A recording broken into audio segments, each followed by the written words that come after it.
40inbox.com here, and we're going to be reacting to 10 bad money habits that are robbing you blind.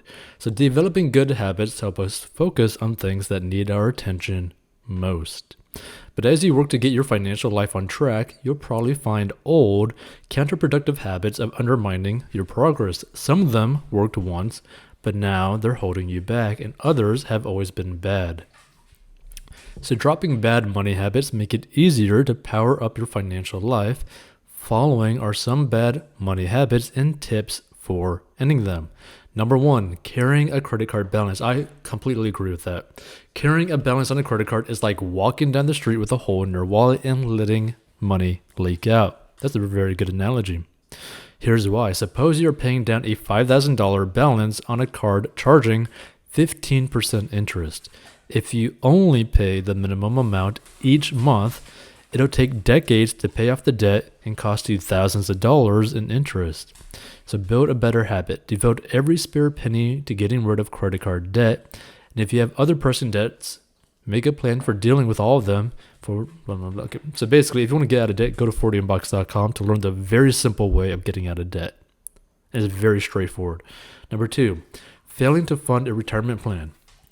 So there are compelling excuses for putting off saving for retirement, but none of those excuses will matter if you reach retirement age with little saved. And if you don't take advantage of your employer's matching contributions to a retirement plan, you're passing up free money every month. So build a better habit, start paying close attention to your retirement savings, and if you can't significantly increase the monthly contribution you make to your plan immediately, increase it by 1% a month, once a year. Check the performance of your investments and rebalance your portfolio. Number 3, not shopping for monthly services. Hopefully, you comparison shopped before signing up for insurance policies. And we trust you did the same thing with phone, internet, and cable services. But you might be missing savings if you're not checking prices again every year. So build a better habit. Put some energy into improving your financial life. Once a year, spend 30 to 60 months price shopping for monthly services. To make it easy, keep a list with each company's name, your account number, and your monthly payment amounts, which you should already be doing if you were to create a budget. Number 4, paying for cable or a landline phone. I don't know anyone who actually even does this anymore, but cable TV prices are going nowhere but up. Free and cheaper alternatives to cable make experimenting worthwhile, but will you get out of your rut and try something new?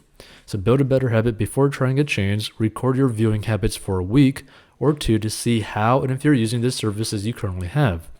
And if streaming seems like a legitimate option for you, blah, blah, blah, blah. So ditto for your landline telephone.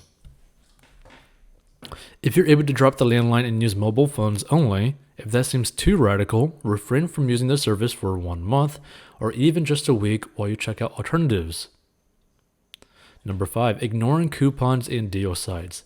So if you aren't using coupons and checking daily deal sites, you're spending too much.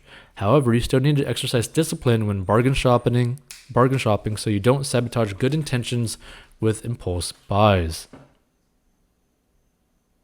You could try one deal or coupon sites.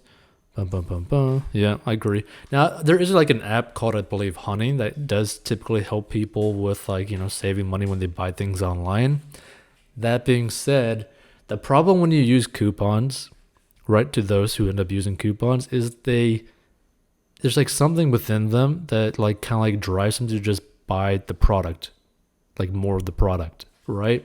And that's where you get into the trouble where they even mentioned it, right? Where it's like, don't be tricked by a coupon. Like if you were already going to buy something and there just happens to be a coupon, use the coupon. But if you're using the coupon and then you go buy something because you're like, oh, maybe I need to go buy that thing because I found the coupon now, don't do that, right? For example, even if it's not a coupon, let's say that you were going to already go to the store to already go buy a t-shirt, right? And then there's a deal for a t-shirt. Okay, go buy that shirt on a deal, right?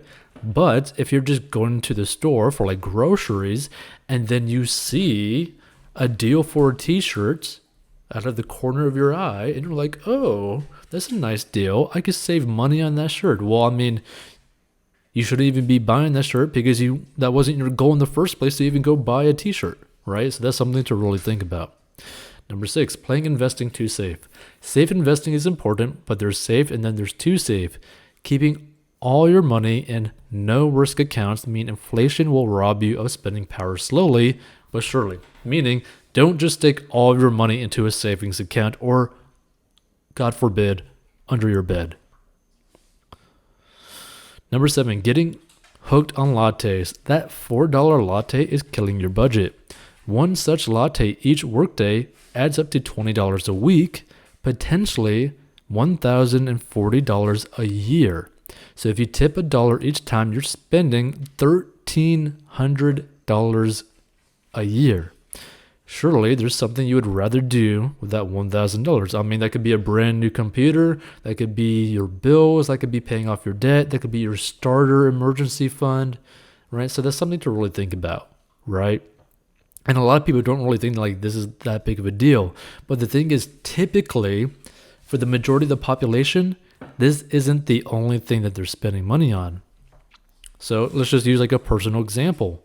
Filling up at a gas station, I saw a guy literally spend $30 at one time for like 4 Monster energy drinks and a lottery ticket, right? So it's like, you just spent $30 in one day at a gas station, right? How often are you doing that? Are you doing that every day? Are you doing that every other day? How much are you spending every day on just useless items, right? Number 8, living without an emergency fund. So if you don't have an emergency fund, your life is a high wire act with no safety net. Emergencies are inevitable. Life is full of them. I 100% agree. Commit and watch your savings build, and if necessary, take on a few hours of extra work each week, whether it's overtime at work or watching a neighbor's dog. Number 9, buying retail. Paying retail markup is like setting a match to a pile of cash. Smart buyers find ways to avoid doing that. For example, a new car's value drops fast the minute you drive it off the dealer's lot. So buy one that's gently used instead. I agree with that, right? You could save literally thousands of dollars by simply buying a car that has like 200 miles on it or 100 miles on it that has like one previous owner. Number 10, using shopping as entertainment. Perhaps you know people with compulsive shopping habits. Maybe you're one of them. Spending creates a high that's addictive, severely damaging your budget and the financial security of your family. Now, here's the thing too, right?